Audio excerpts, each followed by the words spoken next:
ಮಕ್ಕಳು ಹಡಿ ಮಾಡ್ರೆ ಅದನ್ನ ತಡಕ್ ಹೊಯ್ಬೇಡಿ, ಸ್ವಲ್ಪ ಕಂಟ್ರೋಲಲ್ಲಿ ಇಟ್ಕಣಿ. ಯಾಕಂದ್ರೆ ಹಡಿ ಮಾಡು ಮಕ್ಕಳೇ ಭವಿಷ್ಯದಲ್ಲಿ ದೊಡ್ಡ ಸಾಧಕರಾದ್ರು. ನಾನು ಕೂಡ ಚಣ್ಣಕ್ಕಿ ಪತ್ತಿಗ್ ತುಂಬಾ ಹಡಿ ಮಾಡ್ತಿದ್ದೆ. ಅದೇ ಈಗ ನನ್ನನ್ನ ಈ ಮಟ್ಟಕ್ಕೆ ತಂದು ನಿಲ್ಲಿಸಿತ್ತು ಎಂದು ಖಾಸಗಿ ವಾಹಿನಿಯ ಬಿಗ್ ಬಾಸ್ ರಿಯಾಲಿಟಿ ಶೋನ ವಿಜೇತ ಕುಂದಾಪುರ ಮೂಲದ ಶೈನ್ ಶೆಟ್ಟಿ ಕುಂದಾಪುರ ಕನ್ನಡದಲ್ಲೇ ತಮ್ಮ ಅನಿಸಿಕೆಗಳನ್ನು ಹಂಚಿಕೊಂಡ್ರು.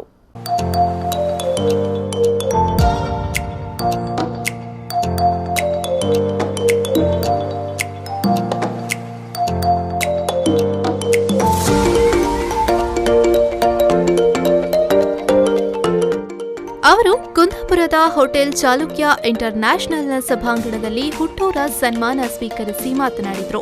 ಹಣಕ್ಕಿಂತಲೂ ಬಿಗ್ ಬಾಸ್ ಗೆದ್ದ ಬಳಿಕ ಸಿಕ್ಕ ಕನ್ನಡಿಗರ ಪ್ರೀತಿ, ಅಭಿಮಾನ ವಿಶೇಷವಾದುದು.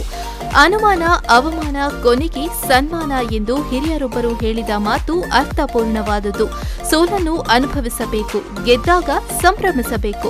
ಪ್ರತಿ ಸನ್ಮಾನವೂ ನನಗೆ ಮೌಲ್ಯಯುತವಾದುದು. ನಿಸ್ವಾರ್ಥ ಮನೋಭಾವದಿಂದ ನನ್ನ ಗೆಲುವಿಗೆ ಶ್ರಮಿಸಿದ, ಅದರಲ್ಲೂ ಮುಖ್ಯವಾಗಿ ಕುಂದಾಪುರದ ಜನರಿಗೆ ನನ್ನ ಕೃತಜ್ಞತೆಗಳು ಎಂದರು.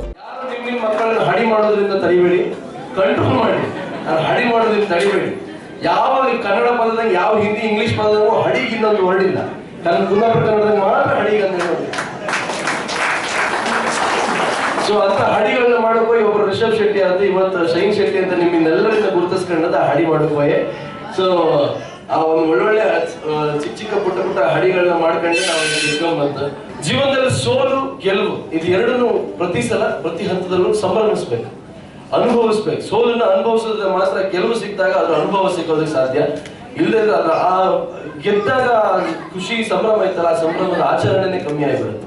ಸೊ ಸೋಲನ್ನ ಆಗ್ಲಿ ಗೆಲುವನ್ನಾಗ್ಲಿ ಒಂದೇ ರೀತಿಯಲ್ಲಿ ಭಾವಿಸ್ಕೊಂಡು ಮುಂದೆ ಸಾಕೊಂಡು ಬರೋಣ. ಅದೇ ರೀತಿಯಾಗಿ ಈ ಸಂದರ್ಭದಲ್ಲಿ ಹೋಟೆಲ್ ಚಾಲುಕ್ಯ ಇಂಟರ್ನ್ಯಾಷನಲ್ನ ಸಂಸ್ಥಾಪಕ ರಾಜೀವ ಕೋಟ್ಯನ್, ವೆಂಕಟರಮಣ ಪದವಿ ಪೂರ್ವ ಕಾಲೇಜಿನ ಪ್ರಾಂಶುಪಾಲ Ganesh Mogaveera, Rotary mid town ಅಧ್ಯಕ್ಷ ಶಶಿಧರ ಶೆಟ್ಟಿ, ಶೈನ್ ಶೆಟ್ಟಿ ತಂದೆ ಆರ್ಡಿಯ ಶರತ್ ಚಂದ್ರ ಶೆಟ್ಟಿ, ತಾಯಿ ಕುಡ್ಲಾಡಿಯ ಇಂದಿರಾ ಉಪಸ್ಥಿತರಿದ್ದರು.